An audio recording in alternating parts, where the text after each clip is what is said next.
নমস্কার দর্শক বন্ধু, আজ আমি আপনাদের সঙ্গে এসবিএফসি ফিনান্স তার যে রেজাল্ট এবং ওভারঅল যে তার ম্যানেজমেন্ট যে আউটলুক শেয়ার করেছে সেগুলোকে নিয়ে আলোচনা করব এবং দেখবো যে কোম্পানিটা এই মুহূর্তে কোন জায়গায় দাঁড়িয়ে আছে।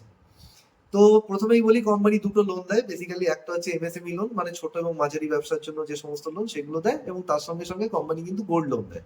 এবং দুটোই হচ্ছে 100% সিকিউরড লোন, মানে হচ্ছে কোনো না কোনো অ্যাসেট আপনাকে কোল্যাটারাল রেখে কিন্তু এই সমস্ত লোনগুলো কিন্তু নিতে হবে। এবার আমরা চলে যাই কোম্পানির পারফরমেন্স কেমন হয়েছে। পারফরমেন্স যদি দেখি তাহলে আমরা দেখবো তাদের যে লোন বুক, সেই লোন বুকের গ্রোথ কত এসছে। তো লোন বুকের গ্রোথ এসছে তাদের 29%। যারা এই কোম্পানিটাকে ট্র্যাক করে এবং আমরা যারা ট্র্যাক করছি অনেকদিন ধরে, আমরা জানি কোম্পানি কিন্তু এই রেটেই কিন্তু মোটামুটি কনসিস্টেন্টলি গ্রোথ করেছে, মানে গ্রোথ করে আসছে। তো আপনি যদি মানে তাদের ম্যানেজমেন্টের গাইডেন্স দেখেন, সেটা হচ্ছে তারা সবসময় বলে যে আমরা 5 থেকে 7% রেটে প্রত্যেক কোয়ার্টারে গ্রোথ করবো। তো তারা কিন্তু এই কোয়ার্টারও 8% গ্রোথ করেছে। এবার আপনি যদি মোটামুটি এটাকে যদি আপনি ইয়ারের রেসপেক্টে দেখেন, তাহলে কিন্তু ওই রকম 25 থেকে 28% যে গ্রোথ, সেটাই কিন্তু তারা মেনটেন করে আসছে এবং এখনো কিন্তু সেই গ্রোথ কিন্তু তারা করেছে। সুতরাং গ্রোথে কিন্তু কোনো তাদের সমস্যা নেই। এবং তার থেকেও যেটা ইন্টারেস্টিং জিনিস হচ্ছে, কোম্পানি কিন্তু অপারেটিং লেভারেজ এসছে। তাদের যে প্রফিট আফটার ট্যাক্স যদি আমরা দেখি, তার গ্রোথ কিন্তু ফুল ইয়ারে 51%। এবং আপনি যদি ওভারঅল লাস্ট মানে বছরের থেকে, লাস্ট বছরের মার্চ মাসের থেকে যদি এই বছরের মার্চ মাস কম্পেয়ার করেন, তাহলেও কিন্তু আমরা দেখবো প্রফিট আফটার ট্যাক্সের গ্রোথ কিন্তু তাদের লোন বুকের গ্রোথের থেকে বেশি। এটা কি ইন্ডিকেট করছে যে কোম্পানির যে ওভারঅল খরচা খরচা কমে যাচ্ছে। মানে ব্যাপারটা হচ্ছে, মানে আপনার সেলস, আপনি যে ব্যবসা করছেন সেখান থেকে আপনার সেলস হচ্ছে। এবার সেলস থেকে যত মানে আপনার খরচ কম হবে, তত আপনার প্রফিট বেশি হবে। তো আমরা যদি এদের মানে দেখি, গত বছরের থেকে এই বছরে তাদের যে খরচ, সেটা কিন্তু অনেকটাই কিন্তু কমে গেছে। এবং সব থেকে বড় মানে ইন্টারেস্টিং জিনিস হচ্ছে, কোম্পানি কিন্তু অনেক নতুন নতুন ব্রাঞ্চ অ্যাড করেছে। মানে আমরা যদি দেখি, গত বছরের রেসপেক্টে এই বছরে তারা প্রায় কটা, মানে ধরুন 60-এর উপর কিন্তু তারা, মানে 46টা তারা ব্রাঞ্চ অ্যাড করেছে। এবং 21টা ব্রাঞ্চ এই কোয়ার্টারে অ্যাড করেছে। তাহলে এতগুলো যে তারা ব্রাঞ্চ অ্যাড করেছে, সেই ব্রাঞ্চ অ্যাড করার পরে তাদের মানে কি, ব্রাঞ্চ অ্যাড করলে মানে তাদের খরচা বাড়ার কথা, কিন্তু তাদের খরচা কমেছে। তার কারণ হচ্ছে তারা অনেক আগে থেকে এই ধরনের ব্রাঞ্চে যে সমস্ত ইনফ্রাস্ট্রাকচার ছিল, সেই ইনফ্রাস্ট্রাকচারের পেছনে আগে থেকেই তারা কিন্তু খরচা করেছে। তো সেই জন্যই আমরা দেখছি, যেহেতু তারা আগে থেকেই খরচা করেছে, প্লাস তারা কিন্তু এআই এর ইমপ্লিমেন্টেশন করছে। এই যে লোন দেওয়া থেকে শুরু করে বলুন, লোনের কালেকশন থেকে শুরু করে বলুন, কাস্টমারের যে সমস্ত মানে এন্টায়ার যে প্রসেস, মানে কাস্টমারকে কি বলে, মানে লোনের যে সমস্ত কাস্টমারের কোয়ারি থাকে সেগুলো হ্যান্ডেল করা বলুন, সব কিন্তু তারা ডিজিটালি অ্যাপের মাধ্যমে করছে এবং সেখানে কিন্তু এআই কে কাজে লাগাচ্ছে। যে কারণে কিন্তু তাদের কস্টকে তারা কন্ট্রোল রাখতে পারছে এবং তাদের কিন্তু প্রফিট কিন্তু বেড়ে যাচ্ছে। এবার আমরা যদি দেখি যে একটা মানে গুরুত্বপূর্ণ যে ম্যাট্রিক, সেটা হচ্ছে কোম্পানি যে লোন যে দেয়, যে রেটে লোন দেয়, সেটাকে কি বলে, ইল্ড। কোম্পানির কিন্তু ইল্ড যদি আমি দেখি, গত বছর থেকে কিন্তু এই বছরে কিন্তু পড়ে গেছে। এই মুহূর্তে তাদের ইল্ড হচ্ছে 17% বা তার কাছাকাছি। কিন্তু ইল্ড পড়ে যাওয়ার পরেও কিন্তু কোম্পানি কিন্তু তাদের মার্জিন কিন্তু বাড়িয়েছে। কিভাবে বাড়ালো? কারণ কোম্পানি যে রেটে লোন তোলে সেই রেটটা কমে গেছে। গত কোয়ার্টারে মানে কোম্পানি যে ম্যানেজমেন্ট তাদের কল করেছিল, সেখানে তারা একটা কথা বলেছিল, সেটা হচ্ছে যে গত মানে 1-1.5 বছরে আমরা জানি আরবিআই রেপো রেট কাট করেছে কত, 125 বেসিস পয়েন্ট, মানে 1.25%, মানে 4-5 বার মনে আছে আপনাদের সেই রেপো রেট কাট হয়েছিল। তা আমার কথা হচ্ছে যে রেপো রেট যখন কাট হয়, তখন কি ব্যাংক আরবিআই তে কম রেটে লোন তোলে।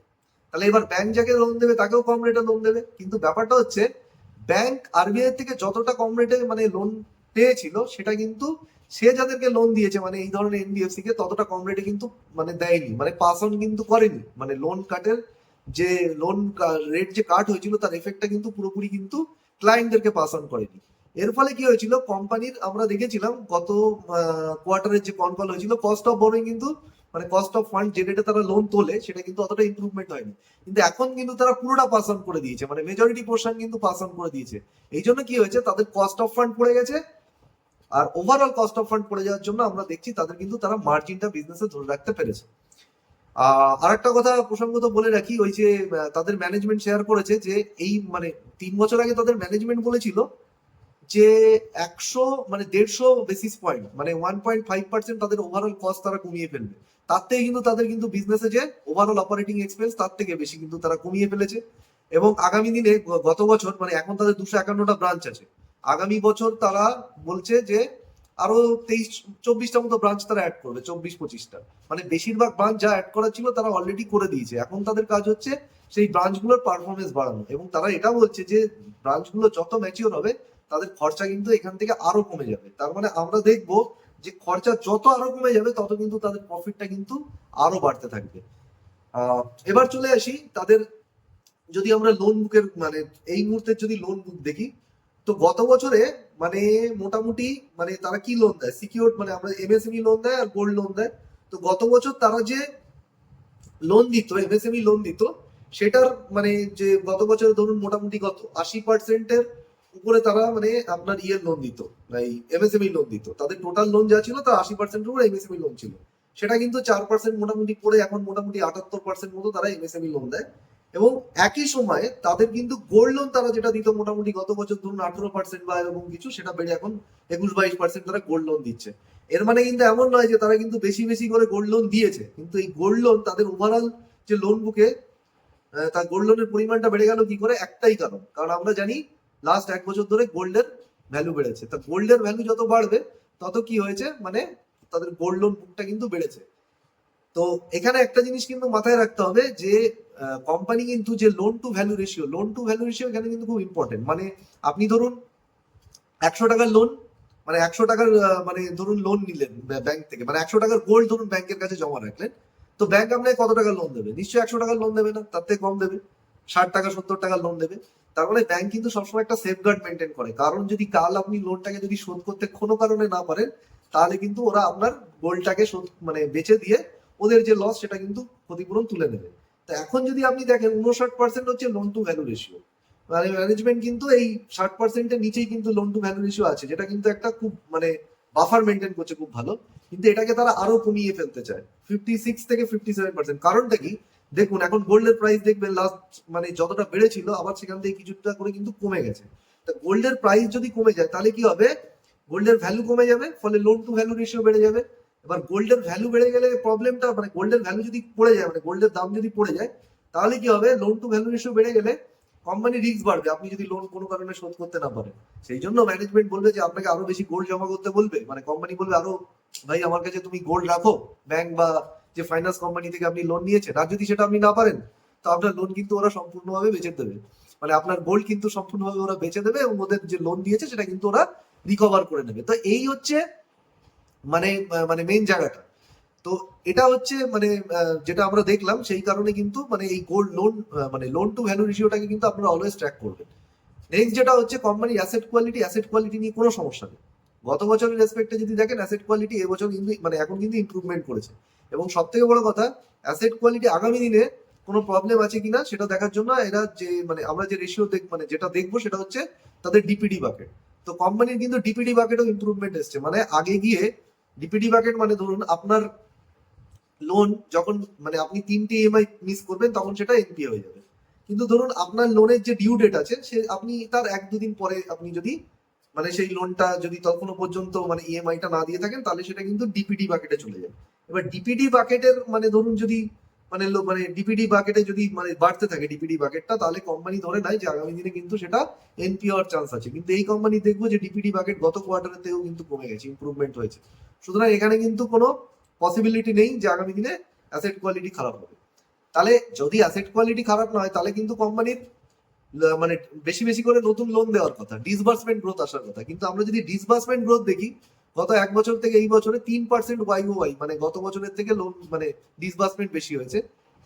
এবং লাস্ট কোয়ার্টার থেকে এই কোয়ার্টারে 12% ডিসবার্সমেন্ট হয়েছে, মানে ডিসবার্সমেন্টের গ্রোথ এসছে। গত কোয়ার্টারে কিন্তু ডিসবার্সমেন্ট ম্যানেজমেন্ট করেনি বেশি, মানে কোনো গ্রোথ ডিসবার্সমেন্ট গ্রোথ একদম ফ্ল্যাট ছিল।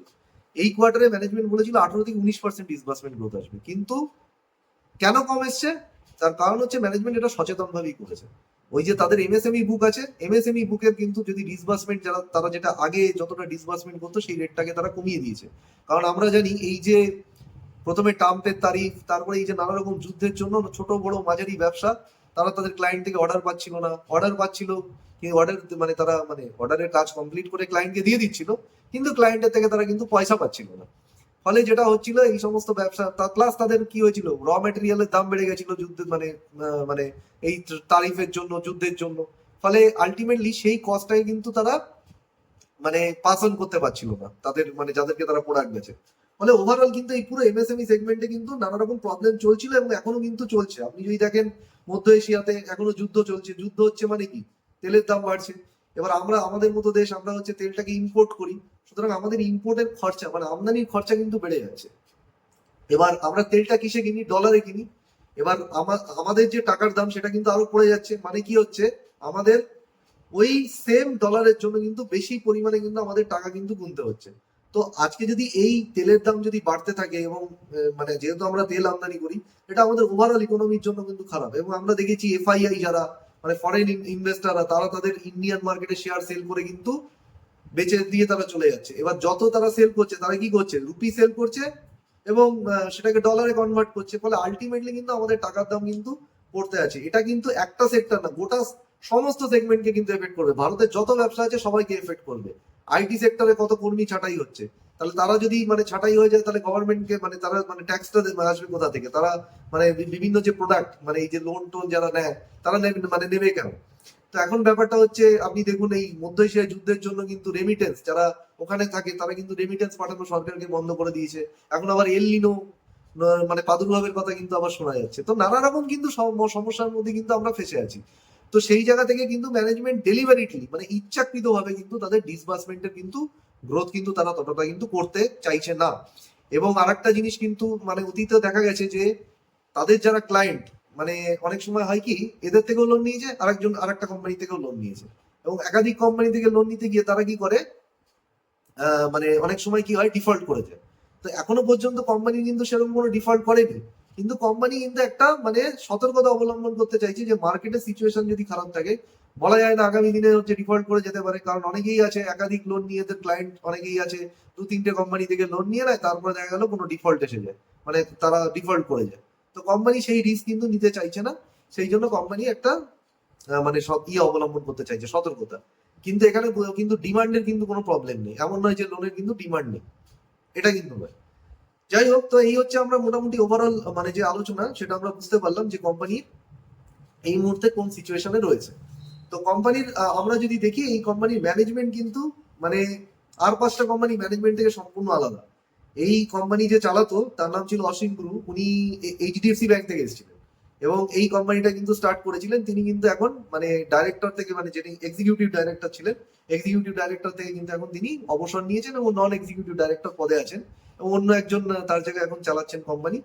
তো কোম্পানি ম্যানেজমেন্ট, এই কোম্পানি ম্যানেজমেন্ট কিন্তু সবসময় এমন নয় যে মানে প্রচুর গ্রোথের পিছনে ছুটে, মানে গ্রোথের পিছনে ছুটতে গিয়ে তাদের কি বলে মানে যেমন তেমন ভাবে যাকে তাকে লোন দিল, তারপরে সেই লোনে ডিফল্ট এসে গেল, তারা কিন্তু সেরকম করে না। তারা সবসময় তাদের নিজেদের সেফটি মেনটেন করে তারা গ্রোথে বিশ্বাসী। তারা নিজেদের সেফটিটাকে ঠিক রেখে তারা ওই যেটা বলে 5 থেকে 7% কিন্তু তারা প্রত্যেক কোয়ার্টারে গ্রোথ করতে চায় লোন বুকের। এবং এই এখনো কিন্তু তারা যে গাইডেন্স তারা গত 2 বছরে দিয়ে এসছে, সেটাই কিন্তু তারা করে দেখিয়েছে এবং আগামী দিনেও কিন্তু সেম একই গাইডেন্স রেখে গেছে। তো এখানে আমরা বুঝতে পারছি কোম্পানি কিন্তু কনসিস্টেন্সি মেনটেন করছে। এবং কোম্পানি ম্যানেজমেন্টের সব থেকে বড় দিক হচ্ছে, এরা কিন্তু বাড়িয়ে চাড়িয়ে রংচঙে কোনো কথা বলে না। মানে অন্য আর পাঁচটা ম্যানেজমেন্ট পড়বেন, তারা দেখবেন সিচুয়েশন যতটা ভালো তার থেকে আরো গ্লোরি পিকচার আপনার সামনে মানে আরো মানে ভালো পিকচার আপনার সামনে প্রেজেন্ট করে। কিন্তু এরা কিন্তু মানে মোটামুটি ইন্ডাস্ট্রিতে যেটা হচ্ছে তার সত্যি কথাই কিন্তু বলে। মানে এনবিএফসি ইন্ডাস্ট্রি সম্পর্কে যদি আপনাকে ধারণা পেতে হয়, তাহলে কিন্তু এই কোম্পানির ম্যানেজমেন্টের কল এবং তার বক্তব্য কিন্তু অবশ্যই শুনবেন। বাট এখানে সব থেকে বড় যেটা সমস্যা যেটা হচ্ছে, আপনি যদি শেয়ারটা দেখেন লাস্ট 2-3 বছরে কিন্তু মানে যদি আপনি দেখেন মানে ওভারঅল যবে থেকে মানে শেয়ারটা আইপিও এসছে, ওভারঅল যদি আপনি তার পুরো ট্র্যাজেক্টরি দেখেন, কখনো কিন্তু শেয়ারটা বিশাল কিছু ইনভেস্টরদের জন্য রিটার্ন দেয়নি। তার কারণটা হচ্ছে কোম্পানি যে গ্রোথ, সেখানে স্টেবিলিটি আছে বলে তার স্টক দেখবেন কিন্তু নিচের দিকে বেশি নামে না, কিন্তু এই স্টক কিন্তু উপরের দিকে বাড়েও না। কারণ হচ্ছে ম্যানেজমেন্ট কখনো কিন্তু তাদের মধ্যে সেই খিদেটা মানে অ্যাগ্রেসিভনেস ব্যাপারটা নেই। মানে তারা ছোট কোম্পানি, বড় হওয়ার জন্য তাদের তো একটা খিদে থাকবে। তারা তো তাদের লোন বুকের যে গাইডেন্স সবাই জানে 5 থেকে 7% প্রত্যেক কোয়ার্টারে তারা বলে আসছে এবং সেটা মেনটেন করছে, কিন্তু ম্যানেজমেন্ট সেই গাইডেন্সটাকে কখনো বাড়াচ্ছে না। তার মানে হচ্ছে ম্যানেজমেন্ট ওর মানে একটা নির্দিষ্ট লেভেলের বাইরে কিন্তু কোম্পানিকে গ্রোথ করাতে চাইছে না। দ্বিতীয় যে বিষয়টা হচ্ছে, আপনি যদি দেখেন এই মুহূর্তে তারা তাদের যে রিটার্ন অন ইকুইটি, যেটা খুব একটা গুরুত্বপূর্ণ ম্যাট্রিক, তো কোম্পানি যে আরওই আছে, আরওই 14.5%, কোম্পানির ম্যানেজমেন্ট যেটাকে বাড়িয়ে বলছে 15%। মানে ওই কাছাকাছি লেভেলেরই কিন্তু গাইডেন্স দিচ্ছে। তার কারণটা হচ্ছে আরওই বাড়াতে গেলে তাকে কিন্তু লোন বুকের গ্রোথ বাড়াতে হবে, মানে তাকে কিন্তু বেশি পরিমাণে লোন ডিসবার্সমেন্ট করতে হবে। তো কোম্পানির ম্যানেজমেন্ট আগামী দিনে মানে দুভাবে আরওই বাড়ে।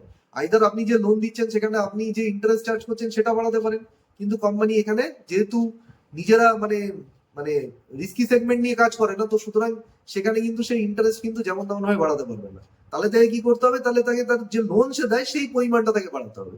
কিন্তু কোম্পানির ম্যানেজমেন্ট সেখানেও কিন্তু একটা স্ট্যাগার্ড অ্যাপ্রোচ, মানে বলতে পারেন কিছুটা কনজারভেটিভ অ্যাপ্রোচই ফলো করে। ফলে আলটিমেটলি কি হচ্ছে, স্টক প্রাইসে কিন্তু আমরা রি-রেট দেখতে পাচ্ছি না। তবে হ্যাঁ, আপনি যদি পোর্টফোলিওতে স্টেবিলিটি চান এবং মানে চান যে এমন একটা কোম্পানি যেখানে মানে মোটামুটি ডাউন সাইড রিস্ক খুব কম, তাহলে কিন্তু কোম্পানিটা কিন্তু মোটামুটি ঠিকই আছে।